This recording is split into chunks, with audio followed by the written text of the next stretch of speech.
their evidence. When you think of a haunted house, you probably picture something watching you. The Enfield Poltergeist was different. This house didn't just watch. It acted. It decided.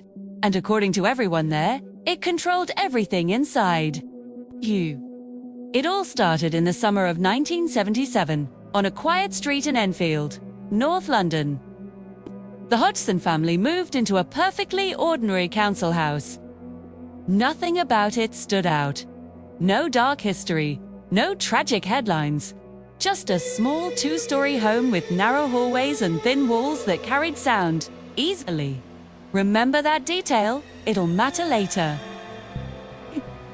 The haunting began small.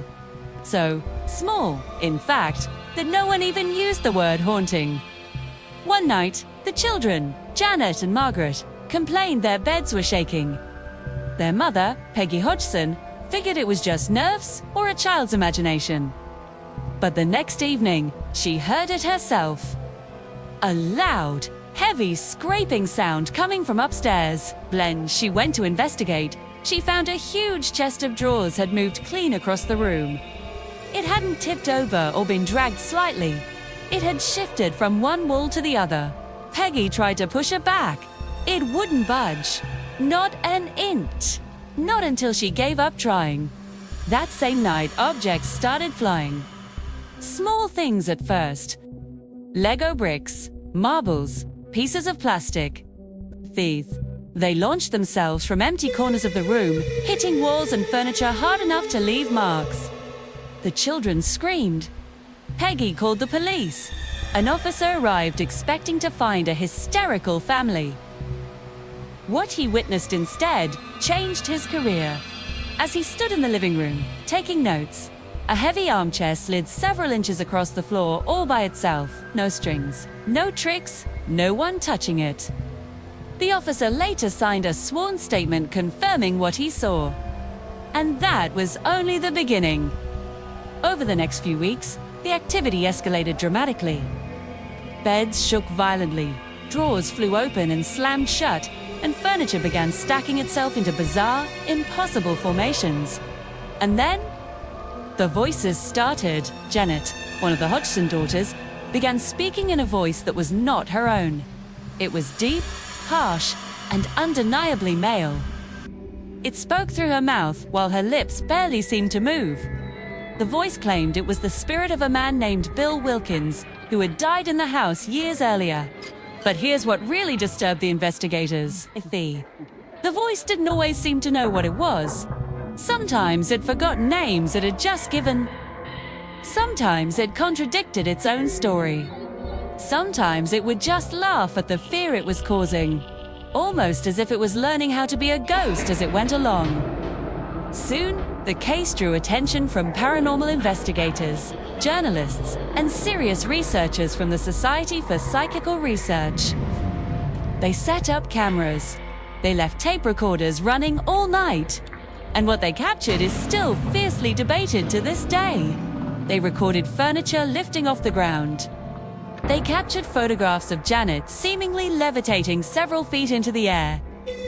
Documented knocks that responded intelligently to questions. Recorded the strange, guttural voice, continuing even when Janet's mouth was filled with water and taped shut. Of course, skeptics argue it was all a hoax. That the children, especially Janet, faked the entire thing for attention. But there's a part they can't easily explain. More than 2,000 unexplained incidents were recorded over an 18-month period. Not for a week, for a year and a half. Police officers, neighbors, reporters, and independent paranormal researchers all witnessed things they couldn't explain. Too many people. Too many moments. Too many things happening when no one was expecting them. And the house didn't behave like a typical ghost story. It wasn't always angry. Sometimes it was quiet, awaited. There were nights when nothing happened at all. Then, without warning, chaos would erupt. Objects thrown with precision.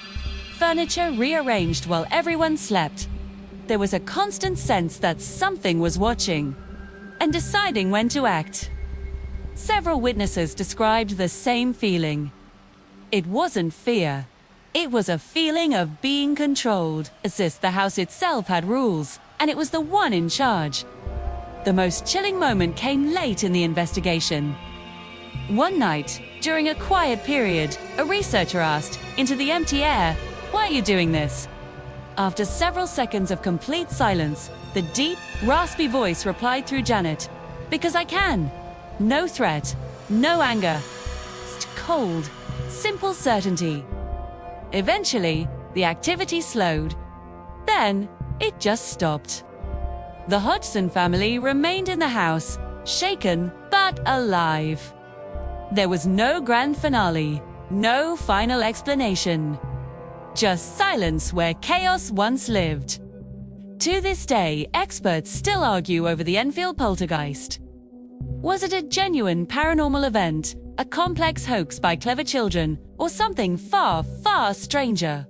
The question that refuses to go away. If it was all fake, why did it behave like something that was learning how to be real? And if it was real, why did it stop?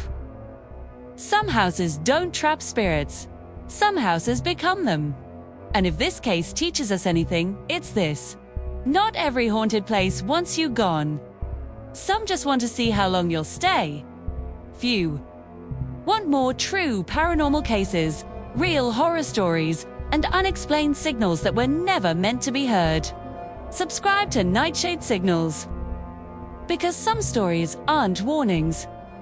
They're evidence.